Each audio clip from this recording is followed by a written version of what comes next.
Greetings, welcome back to PinkOddBird. Today, oh my gosh, you guys, I didn't get a chance to do this whole challenge, but the bestie Priscilla over at Release the Craftin' was doing a goblin challenge, and it's such a good challenge. I've been watching all Priscilla's videos, and the prompts are so good. It was a 7-day challenge. Today is technically day 6. I will link Priscilla's video down below. You can still participate if you think you can make it. I think tomorrow, Sunday, is going to be day 7. So if you can power through, you can still jump in there. But I really wanted to do this prompt for today. And today's prompt is bones. And I really wanted to do this prompt because if you guys don't know, I love spooky season, and bones is very goblin-y, but it's also pretty spooky. So we're just around the corner from official spooky season, but if you're like me, spooky season is year-round. So I wanted to make something for the prompt bones. So I hope that you'll hang out with me and see what we come up with. So let's go ahead and get started. Okay, so I kind of have an idea of what I think I want to do. I have a piece of cardstock here. This is a 65 pound, and this one is kind of like a grayish white, and I really like that. And then I also grabbed a little bit heavier cardstock because I think I'm going to want to back the bones once I have them completed and created, because I want them to be sturdy so that you can journal. So my papers are 8.5 by 11. And I think to start, I think the first thing I have to do really is sketch out bones. I am not a world-class artist, but we're going to see what we can do here. So hold on. So the first thing I'm going to do is I'm just going to sketch out like a bone shape. And I'm just doing this off my memory. I don't think it has to be completely anatomically correct or perfect. I mean, it's art after all. But do your best to try and make it look kind of like a bone. Okay. That's kind of bony. Bony Maloney. And I'm going to cut this one out because this one will now be my one that I use as my shape guide stencil situation. Oh gosh, you guys, I'm so excited to get started working on Halloween, and I've been anxiously waiting to see what new papers we're going to be getting this year and all the fun things that we get every year with Halloween. You know, I really love it. I always buy enough to be able to save some. That's the OCD in me. But I'm excited. Okay, so there's that one. And I think I need at least 2 so we can do a couple bones. Let's see. I'm trying to minimize my paper waste. Maybe like this. So let's trace this one out here. Perfect. Trace out a second one, and you do want to make sure that you trace these. I think I've never made one of these. I'm not saying I'm the inventor because that's really brazen, but I'm just doing this based off what I think is you know, what is gonna work for what I'm envisioning in my mind.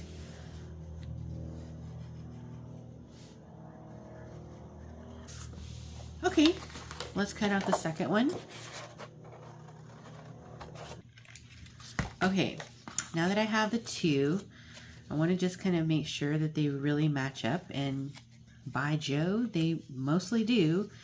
There's a couple pieces here that can use a little bit of help, but that's not a problem. Just touch it up a little bit. It doesn't have to be perfect, I guess. But I do think that you want them to kind of line up at least a little. Okay. Cool. Bones. All right. Okay, so now instead of just having like, oh, and actually, you know what? Before we do any work to these bones, what I think we should do is trace them out on the heavier cardstock also to make sure. And if you're putting these in a journal, you want to make sure you're not making them too big for what your journal is, because that would be sad. Otherwise, you're going to have bones sticking out of your journal, which could be cool. I'm not opposed to that. But yes, so we want to do this first so we can make sure that we have these prepped to go when we're ready to back them to make them a little bit more sturdy. So I'm just going to repeat the same process that I just did on the lighter cardstock with the heavier cardstock. So I'll cut these out and I'll be right back. Okay, I've got all my pieces cut out. Now I feel like there's going to be something happening if you don't take note, because they need to be backed. But so I'm going to just put like a little T right here for this needs to be the top, and then so that I know that it aligns, I'm going to put B right here, so that'll be the bottom. So top and bottom, so we know like how they'll line up, to make sure that when you're doing whatever you know, like whatever what's the word media on top of it, you can make sure that you don't accidentally do it the wrong way, and then they're not going to line up. See what I'm saying? So, all right, so now that I've got those cut out, I'm just going to do one more little pass over just to make sure that these are pretty well lined up, because they're a little, just a tinge off right now. And you could paper clip these if you want to let them stay in place. And also, I'm going to put a 1 and a 1 here so that I know that I'm cutting, you know, to make sure that they stay together. And then here I'll put a 2 and a 2. Okay, so that way we align the right ones with the right ones. Okay, I got a little bit more down here to trim up.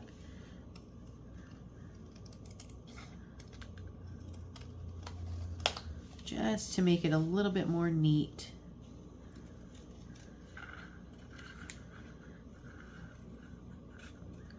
I just brewed myself a fresh cup of coffee and I'm so excited. It's a really nice day today. You know, I'm happy. I'm in a good mood. I'm gonna do the same to this one. All right, we're good to go. Okay, so I'm gonna set these sturdier pieces aside for now. First thing I'm going to do is I grabbed some napkins because I couldn't find any tissue paper. And what I was looking for was tissue paper, but you know, sometimes things just don't go the way that we want them to. So I know that these are Scooby-Doo napkins. I know, but it's not really gonna matter, I don't think. I'm just gonna grab one of these napkins. Look how old these are, first of all. Made in the USA. These gotta be from 70s, 80s, maybe. Oh, that's those. These Scooby ones are also made in the USA from 1998. So these are definitely vintage by now. Super cool little napkins. And I was planning to make some really fun journals with these.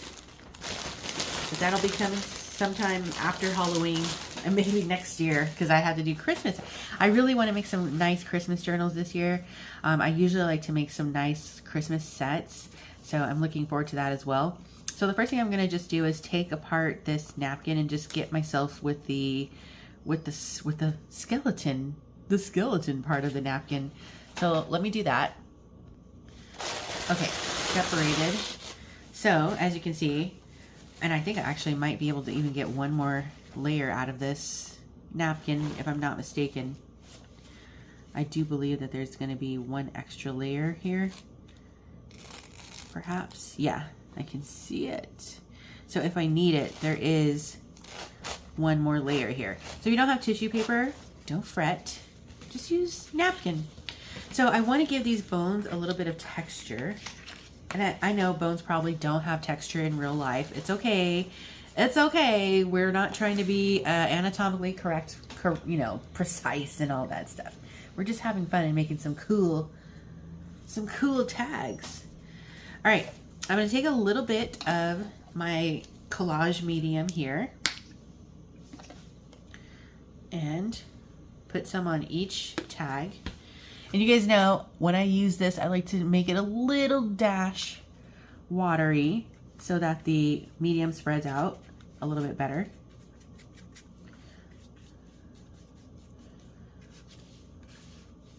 And I'm just going to spread that along. Oh, I forgot to put my no stick mat down. I'm gonna add a little bit more glue.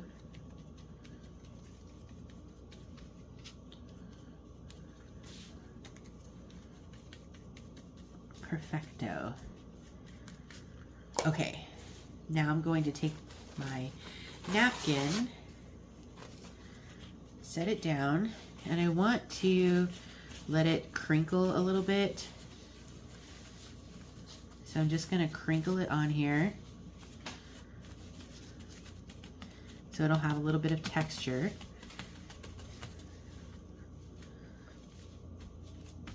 So there's one. And then this will be two. Just gonna lay it down, but I'm just gonna slightly pinch this napkin. It should be really easy to do this because it's really thin. It's napkin. You can also use tissue paper. That's what I was originally gonna use. I just couldn't find it. I mean, can we ever find anything when we truly need it? No, we can't. All right. So next, I'm gonna take some more of the glue,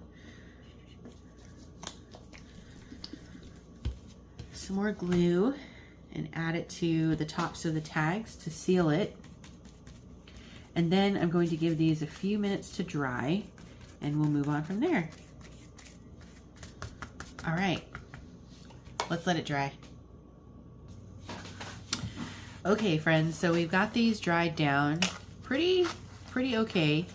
I don't think I want them to completely dry at this point because we're gonna still, well, I'm gonna still, I don't know if you're gonna do yours the same way as me, but I'm gonna still add a little bit more media to these, I think, and it might require more dry time, so I just want them to be dry enough at this point. So I'm just gonna tear off these excess napkin pieces, and I'm not worried about getting all the way down to the exact you know, to where the bone is at. Just want to tear off most of that excess just to make these a little bit more manageable. Cool. Okay, the first thing I think I'm going to do here is I have a couple of stamps here, and they're both plant stamps. Like this one is a plant in a pot and this one is a tree. But I'm going to just use like pieces of this to kind of just stamp like randomly on the bones.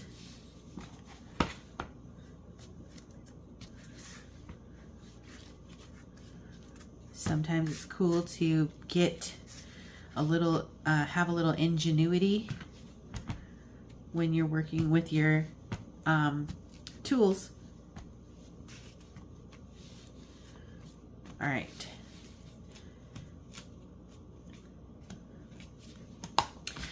After we do whatever it is that we're going to do to these, I don't know that that's going to stay showing, but it makes me feel better for now.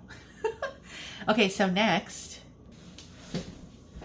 All right, so next I went ahead and I just grabbed some brown, yellow, and a little bit of green. And I did get my wet mat just because I don't want the cardboard to get wet underneath. But this one might actually just be dried out, honestly. It's about 500 years old. Yeah, but I think we can still use some of this.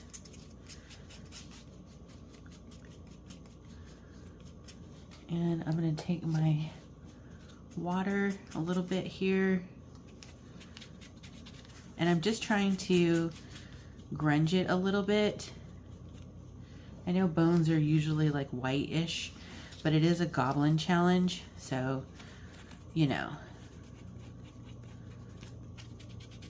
I was watching Priscilla's video on, which one was it? It was leaves, I think. And Priscilla was like, what is something that goblins would bury? Maybe bones. So maybe these are some of the bones that the goblins buried and dug up. That's why they have a little bit of dirt on them. I think if you don't even have time to do this challenge of Priscilla's, I think it would still be kind of cool to do these prompts for yourself. You can still tag Priscilla because it is Priscilla's challenge, Release the Craftin'. Or I thought it would also be a fun challenge to try and add all of the prompts into one project, which I thought that would be kind of neat to do as well. Try and see how you can incorporate all of those prompts into one.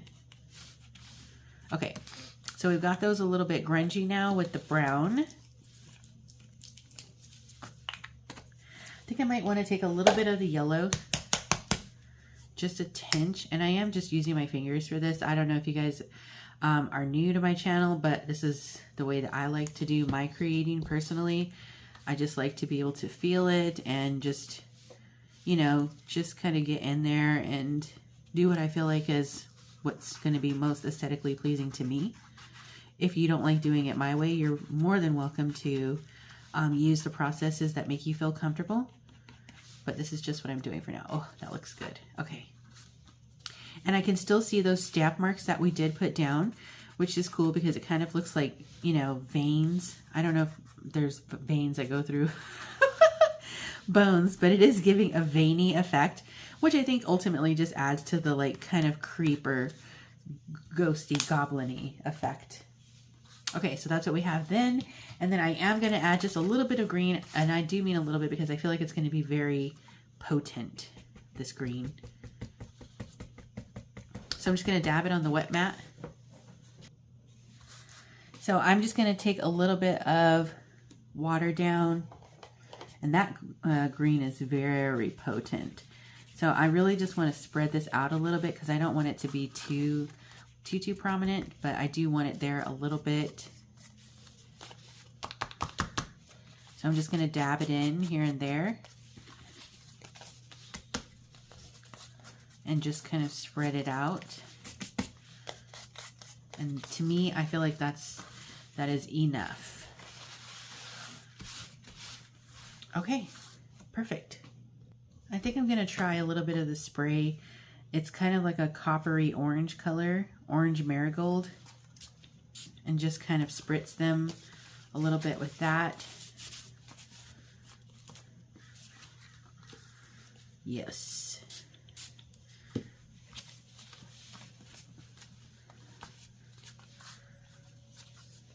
It's colorful bones.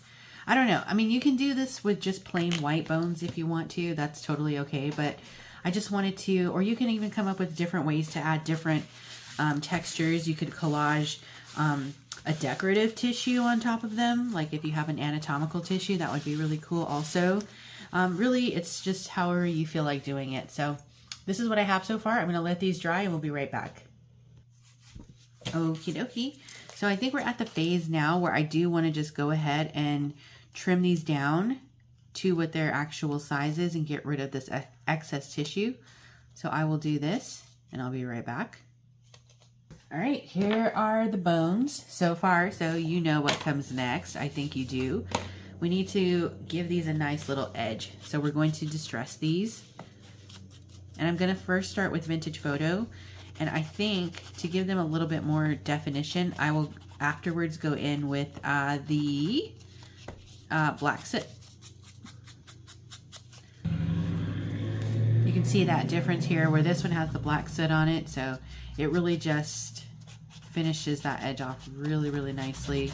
And especially if you want them to look kind of grungy, if you're doing this goblin core challenge, obviously grunge is going to be a big factor in that because, you know, it's forest, it's fairy, it's dirty, it's woodlandy, it's all the things of outdoorsy and naturey kind of a vibe. So there's the bones.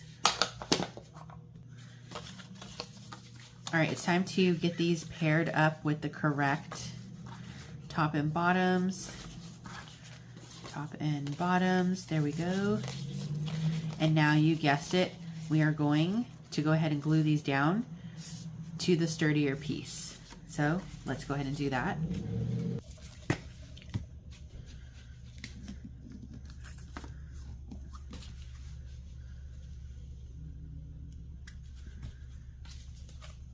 Okay, so we got the right ones. And glue.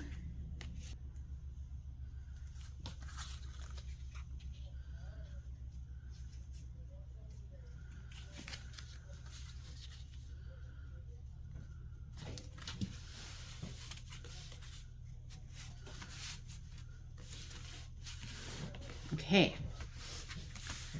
Now I'm going to take these over to my machine and give them a stitch. All right, stitches on, friends. Okay, so now I'm going to, we still have a few little more things to do. First thing I want to do is use my vintage, actually, the first thing I want to do is actually add a little bit more of that same stamping that's on the front to the back, just a little bit, just to give them a little bit of interest, because the backs of these, I mean, you could technically use the backs of these as like your journaling space on them. Like that, just to give it a little bit of interest. You could also just let it be plain if you want to.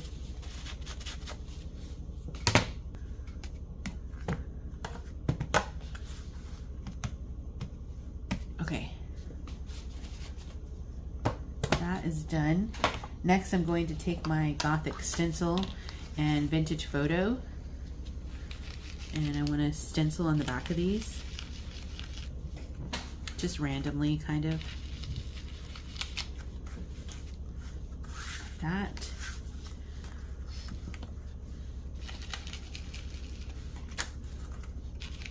Okay, and then I'm actually going to distress the backs of these with the vintage photo also,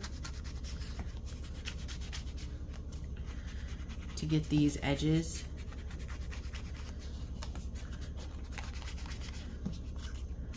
Okay, now I'm going to go ahead and trim up these little excess pieces here that might have slightly overlapped. Okay, not too bad, because we've already kind of just made sure that we kept that intact. Okay, those are all trimmed up. And then, of course, I need to one more time go through with the black soot. I know it's a lot of back and forth with the distressing, but I just want to make sure that we really get those edges nice and sealed in with the ink and give it a nice finishing look. Okay. Oh my gosh, it's so freaking good.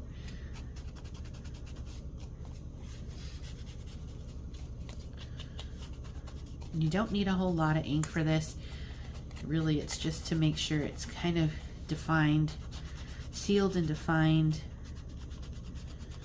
All right, it's a fun little project, and like I said, it's perfect timing, and I really wanted to do this prompt because it's going to be Halloween making time soon, and maybe you guys will make some of these for Halloween, and if you do, don't forget to tag me. I would love to see what you guys are doing, how you design your bones and things like that.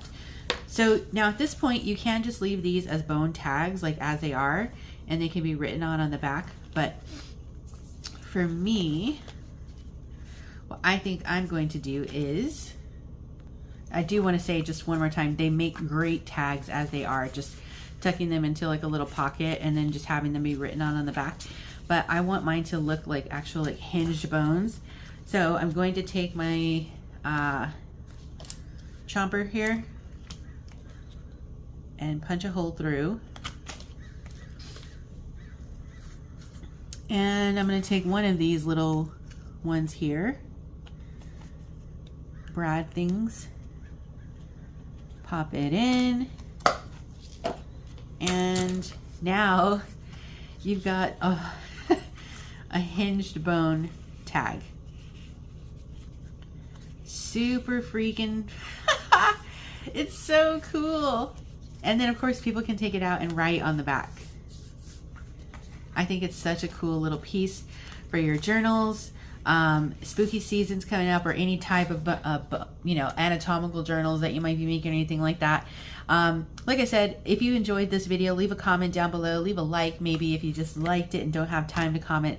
Everything is appreciated. You even taking the time to watch this video is appreciated. So thank you all so much. Priscilla, thank you so much for such a fun challenge, and I'm sorry I wasn't able to do all of the prompts, but I had to get in here for this one because I had this on my mind and I was like, this is gonna be so great and perfect. So I'm really, really happy with how it turned out, and I hope you guys enjoyed it. And I think that is gonna wrap it up for me for now. Be sure to stay tuned because you never know what direction this odd flock of ours is heading into. And until next time, toodaloo.